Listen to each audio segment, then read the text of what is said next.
Jack says to guideheyguy.co, when I think about where San Francisco stacks up, I can't help but feel that the 49ers are not close to competing for a title. So let's go through this step by step. Number one, Jack, how can they not be close? Because they won 6 games? That's bad. A lot of people would say it's foolish, but I don't think it's foolish. Now, you can't use betting odds as, proof of anything. They're just trying to get you to bet. Is it a sucker's bet to say the Niners have the 6th best odds to win the Super Bowl next year? Philly, Kansas City, Baltimore, Buffalo, Detroit. So 3rd in the NFC. Then you've got Cincy. Just think about it like this. Do you think Cincy's got a better chance? Do you think Green Bay's got a better chance? Do you think Washington or the Rams or the Texans or the Chargers or the Vikings or the Bucks? I understand. Let's start. If you think Philly's way ahead of you, Kansas City's way ahead of you, Baltimore and Buffalo way ahead of you. But I don't think you can say that they're not close to competing when you look at the depth of teams that compete. Minnesota this year looked like they were competing. You know how I feel about this? Detroit is competing. I don't think they're winning the Super Bowl, but they're competing. So the first part of this is I don't think there's any question. And again, there are people who are there will be the YouTube comments like, guy, they won 6 games, you fool. They've got a last place schedule, a team that's been there, done that. Are they aging? Yes, but they're not aged out. And they've got a good quarterback. And, I think a lot of this hinges on how do you feel about Kyle Shanahan. I think he's a good coach. But let's keep going. Jack in his misery, and Jack is, you'll see at the end. Can you tell me I'm wrong? I'm stressed. Jack is looking for a reason. Just like Mike, who I ran into at the airport at SFO on Wednesday morning. So shout out to Mike. Didn't have time to chat long, Mike. Sorry. But Mike was like, crazy offseason again. Never a dull moment. And I appreciate it. So Jack goes on to say they don't have a dynamic, fast set of wide receivers. Okay. I mean, I get that. But let's look back at the last year that Brandon Ayuk was healthy, 2023. There are only 3 teams in the league in 2023 that had 2 of the top 25 receivers in the league by yards. The Niners with George Kittle and Brandon Ayuk, the Bucks with Mike Evans and Chris Godwin, and the Eagles with A.J. Brown and Devontae Smith. That year, Brown and Smith combined for like 120 more receiving yards than Kittle and Ayuk. Yeah, but Ayuk was hurt this year. Kittle's not actually a receiver. Kittle catches passes for yards. They count the same. And this last year, with Ayuk hurt, A.J. Brown, Devontae Smith had injuries. He only played 13 games. A.J. Brown, Devontae Smith combined for 1,912 yards. Believe it or not, that's 136 more yards than Kittle and Deebo combined for. So I know we're going to deal with life after Deebo Samuel for the 49ers. For most people, that's not a funeral to attend. But, part of this, and we'll get to McCaffrey in a second, part of this is you paid Brandon Ayuk to be a certain type of player. You need him to be a certain type of player. And this year he didn't look like a certain type of player. But he's been that player. I do think he's that player. Now he's going to come back off an injury, which is significant. But I don't even know where I fit in the spectrum because we haven't really talked about this a lot.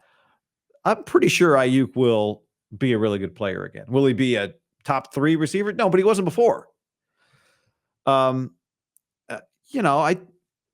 moderately optimistic on Ricky Pearsall. You still have Kittle. You got McCaffrey as a receiver, John Jennings.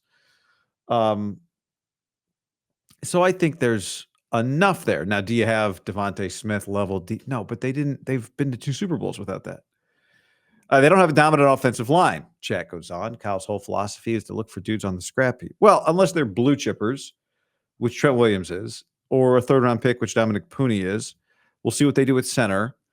I understand the sentiment here, which is true, that Kyle basically goes, give me a Hall of Fame offensive lineman or this run scheme, we can put just about anything together.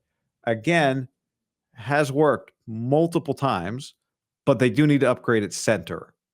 and that would be a significant upgrade for them. Feels like Philly's victory showed that it was Kyle's approach on the offensive line is the wrong approach. Says Jack, the San Francisco defensive line is not in a good spot. Philly seemingly has 6 guys on their line that I would want for San Francisco. Yes, they do have. They got Sweat, who's a 4th rounder. They got Milton Williams, a 3rd rounder. But they got Jordan Davis and Jalen Carter and Nolan Smith, picks 13, 9, and 31, respectively. You've got Bosa. And you need, is it going to be Myles Garrett in a trade? Schefter wrote Khalil Mack as a free agent signing makes a lot of sense for the 49ers. Even those things are not enough. You have to upgrade this team. There is no doubt on the defensive line. You got to get better, whether it's free agency and draft or both. But we have free agency and we have the draft coming up. And so, part of being optimistic about this team bouncing back is going, okay, there is work to do. You got to go do the work. Are they going to do the work? But they do have an opportunity here to do the work, whether it's the 11th pick or a place where Khalil Mack wants to play or whatever. Myles Garrett, who you'd rather have, but Khalil Mack won't cost you the 11th pick. Anyway, on top of all this, Jack says, it seemed like the whole offense cratered when McCaffrey went down. Call me crazy, but counting on him to make it through 20-plus games at the rate Kyle uses him is not a good plan. Fair. I think we've been talking about using him less for a while now. This year's a great year to use him less. But yes, they are dependent on Christian McCaffrey, who's been one of the best players in the league, being one of the best players in the league. So it's risky, but it's just a fact of the situation that they're in. And,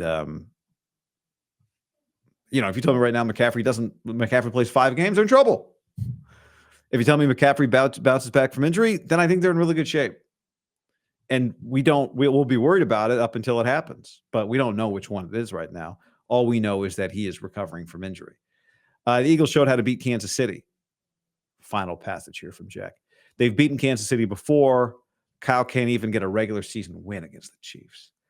Even if you somehow make it out of the NFC, they've proven they don't have what it takes to beat the Chiefs. Can you please tell me I'm wrong? I'm stressed. Best, Jack.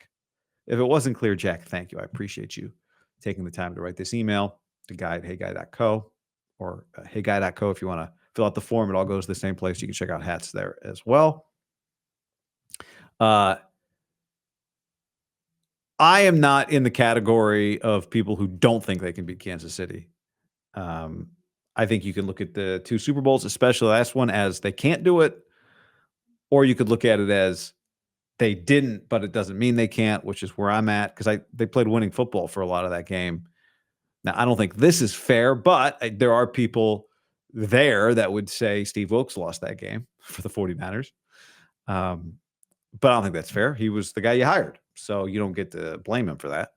But I do think they're capable. And I would just go back to the second sentence. Even if they somehow make it out of the NFC, just do that. Just somehow make it out of the NFC and play a home Super Bowl game.